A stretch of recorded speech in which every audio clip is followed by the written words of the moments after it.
আজিৰ দিনত স্বামী আৰু স্ত্ৰীৰ মাজত সংঘাত বা কাজিয়া অলপ বৃদ্ধি হোৱা যেন লাগিছে, কাৰণ এই ধৰণৰ প্ৰশ্ন খুবেই অহা আৰম্ভ কৰিছে। আজিৰ এই প্ৰসংগতে প্ৰশ্ন এটি লৈছোঁ পাঠশালাৰ পৰা।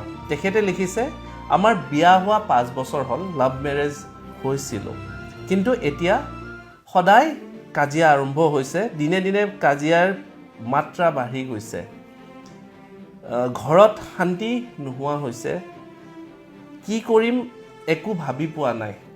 আপোনাক বহুবাৰ ফোন কৰিছোঁ কিন্তু ৰিচিভ কৰা নাই, মেছেজো বহুতবাৰ কৰিলোঁ, এইবাৰ শেষৰ বাৰৰ বাবে কৰিছোঁ, কিবা এটা উপায় দিব পাৰিলে মই উপকৃত হ'ম, নিজৰ ভণ্টি বুলি মোক উপায় এটা দিয়ে যেন দাদা। কি কৰিলে ভাল হ'ব মোক জনাব। প্ৰথমতে জনাব বিচাৰিছোঁ যে আমাৰ তাতে অজস্ৰ মেছেজ আহি থাকে, সেয়ে প্ৰত্যেকটোৰ মেছেজৰ আমি ৰিপ্লাই দিয়াটো সম্ভৱ নহয়। আমি সেই জাতীয় যিবোৰ প্ৰশ্ন থাকে তাৰে এটাই আমি উত্তৰ তাৰে পৰা বাছনি কৰি লওঁ, যাতে তেওঁলোকৰ দৰে যিবোৰ উত্তৰ আছে যাতে সকলোৱে পাই যায়। এতিয়া আহিছোঁ মূল বিষয়টোলৈ, স্বামী স্ত্ৰীৰ মাজত যি সংঘাত, এই সংঘাত আঁতৰাবলৈ প্ৰথমতে ডাঙৰ কামটো কৰিব লাগিব। আপোনালোকে এজন অভিজ্ঞ জ্যোতিষীৰ দ্বাৰা আপোনালোক দুইজনৰে কুস্তিটো মিলাই ল'ব। তাতে কিবা বিসংগতি থাকিব পাৰে, তাতে কিবা নিয়ম বা প্ৰতিকাৰ থাকিব পাৰে। তাৰ উপৰিও কিছু সৰু সুৰা বাস্তু ৰেমেডি আপোনালোকে নিশ্চয় কৰিব পাৰে। প্ৰথমতে মন কৰিব যাতে আপোনালোকৰ মাষ্টাৰ বেডৰুমটো, আপোনালোকৰ বেডৰুম চাউথ ৱেষ্ট কৰ্ণাৰত হয়। আপোনালোকৰ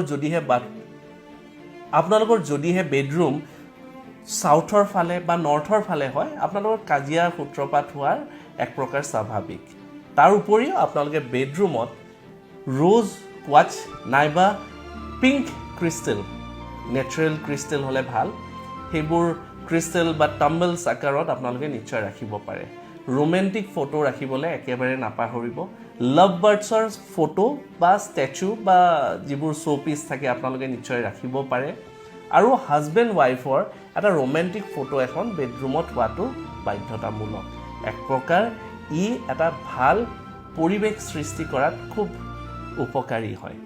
সেয়েহে এইবোৰ কাম আপোনালোকে নিশ্চয় কৰক, আৰু লাহে লাহে আপোনালোকৰ মাজত এই সংঘাতবোৰ কাজিয়াবোৰ আঁতৰি অহাৰ এক প্ৰকাৰ আৰম্ভ হ'ব, আৰু আপোনালোকে শান্তিৰে সুখেৰে আপোনালোকৰ পৰিয়ালটিৰ লগত থাকিব পাৰিব বুলি মই আশা কৰিলোঁ। যদি আপোনালোকেও এনে কিবা সমস্যাৰে ভুগি আছে, আমাৰ নম্বৰত আপোনালোকে হোৱাটছএপ কৰিব পাৰে, আমি উত্তৰ দিবলৈ চেষ্টা কৰিম। নমস্কাৰ।